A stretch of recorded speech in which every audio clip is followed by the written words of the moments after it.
ओम नमो भगवते वासुदेवाय नमः। जय माता दी दोस्तों, आप देख रहे हैं आपका अपना YouTube चैनल व्रत त्योहार कथाएं। मैं हूं आपके साथ रिमझिम शर्मा। सभी भक्तों का वैशाख मास की कथाओं में बहुत बहुत स्वागत है।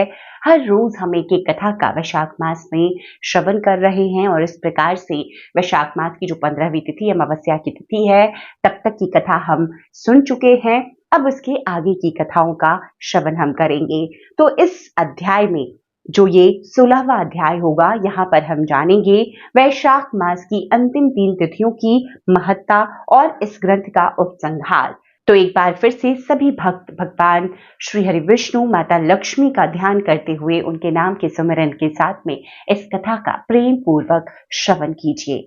श्रुतदेव जी कहते हैं, राजेंद्र, वैशाख के शुक्ल पक्ष में जो अंतिम 3 त्रियोदशी से लेकर पूर्णिमा तक की तिथियां हैं, वो बड़ी पवित्र और शुभकारक हैं।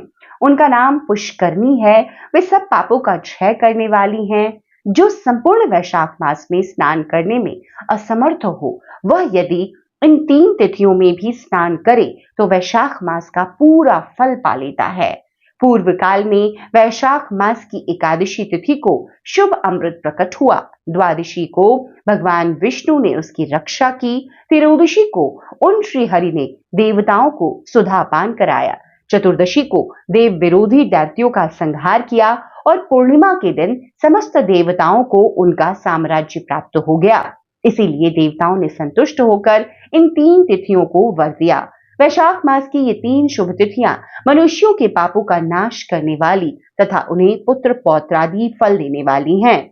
जो मनुष्य इस संपूर्ण मास में स्नान न कर सका हो, वह इन 3 तिथियों में स्नान कर लेने पर भी पूर्ण फल को पाता है। वैशाख मास में लौकिक कामनाओं का नियमन करने पर मनुष्य निश्चय ही भगवान विष्णु का सायुज्य प्राप्त कर लेता है। महीने भर नियम निभाने में असमर्थ मानव यदि उक्त 3 दिन भी कामनाओं का संयम कर सके तो उतने से ही पूर्ण फल को पाकर भगवान विष्णु के धाम में आनंद का अनुभव करता है। इस प्रकार वर देकर देवता अपने धाम को चले गए। अतः पुष्करनी नाम से प्रसिद्ध अंतिम 3 तिथियां पुण्यदायिनी, समस्त पाप राशि का नाश करने वाली तथा पुत्र पौत्र को बढ़ाने वाली हैं। जो वैशाख मास में अंतिम 3 दिन गीता का पाठ करता है, उसे प्रतिदिन अश्वमेध यज्ञ का फल मिलता है। जो उक्त 3 दिनों में विष्णु सहस्त्रनाम का पाठ करता है, उसके पुण्य फल का वर्णन करने में इस भूलोक तथा स्वर्गलोक में कौन समर्थ है। पूर्णिमा को सहस्त्र नामों के द्वारा भगवान मधुसूदन को दूध से नहलाकर मनुष्य पापहीन वैकुंठ धाम में जाता है।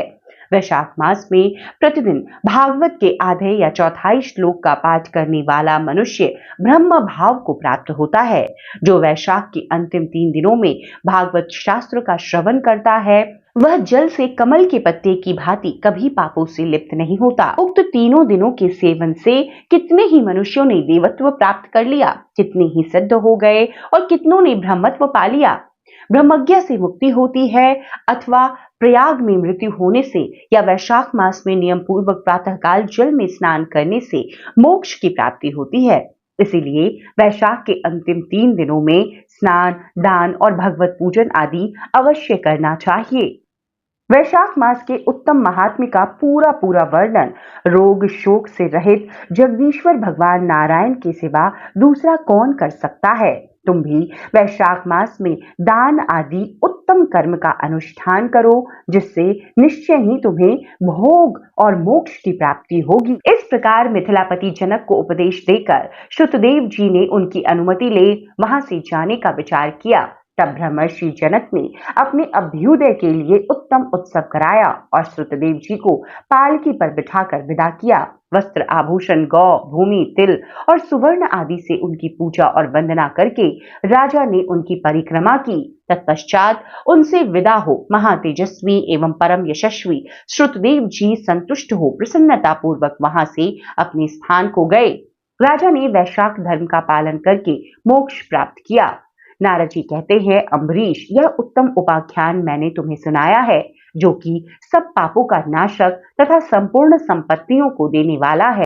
इससे मनुष्य भुक्ति, मुक्ति, ज्ञान एवं मोक्ष को पाता है। नारद जी का यह वचन सुनकर महायशस्वी राजा अम्बरीश मन ही मन प्रसन्न हुए। उन्होंने बाह्य जगत के व्यापारों से निवृत्त होकर मुनि को साष्टांग प्रणाम किया और अपने संपूर्ण वैभवों से उनकी पूजा की। तत्पश्चात उनसे विदा लेकर देवर्षि नारद जी दूसरे लोक को चले गए, क्योंकि दक्ष प्रजापति के शाप से वे एक स्थान पर नहीं ठहर सकते। राजर्षि अम्बरीश भी नारद जी के बताए हुए सब धर्मों का अनुष्ठान करके निर्गुण परम ब्रह्म परमात्मा में विलीन हो गए। जो इस पापनाशक एवं पुण्यवर्धक उपाख्यान को सुनता अथवा पढ़ता है वह परम गति को प्राप्त होता है। जिसके घर में लिखी हुई यह पुस्तक रहती है उसके हाथ में मुक्ति आ जाती है। फिर तो सदा इसके श्रवण में मन लगाते हैं उनके लिए तो कहना ही क्या। तो यहाँ पर वैशाख मास महात्म की अंतिम 3 तिथियों का वर्णन जो 16वें अध्याय में मैंने किया है, स्कंद पुराण में ये उपाख्यान दिया गया है। आगे मैं आपके साथ पद्म पुराण की कथाएं शेयर करूंगी। स्कंद पुराण में ये कथाएं थी जो कि आज मैंने यहाँ पर संपूर्ण की है। उम्मीद यही है कि आप सभी भक्त इन कथाओं का प्रेम पूर्वक श्रवण कर रहे होंगे। जो भी भक्त अब तक कथाओं का श्रवण पूरी तरह से नहीं कर चुके हैं तो आपको बता दूं कि आपके अपने YouTube चैनल व्रत त्योहार कथाएं पर आपको सभी कथाएं प्राप्त हो जाएंगी। तो आप प्लेलिस्ट मास महात्म्य कथाएं वहां से जाकर वैशाख मास की अन्य जो पिछली कथाएं हैं वो सुन सकते हैं, क्योंकि इन कथाओं के उपाख्यान, इनके श्रवण पठन मात्र से ही हमें मोक्ष की प्राप्ति होती है। जैसा कि हर कथा में आपने सुना, जिन भी कथाओं को वहां पर आपको वर्णित मिला होगा। तो उम्मीद करती हूँ यह कथा भी आपके लिए बहुत ही लाभकारी हो। अगर यह कथा पसंद आई हो तो लाइक जरूर कर दीजिएगा। चैनल पर पहली बार आए हैं, इस तरह की जानकारियां आपको भी अच्छी लगती है तो कृपया कर चैनल को सब्सक्राइब जरूर कर लें। वीडियो देखने के लिए बहुत बहुत शुक्रिया। जय माता दी। हर हर महादेव।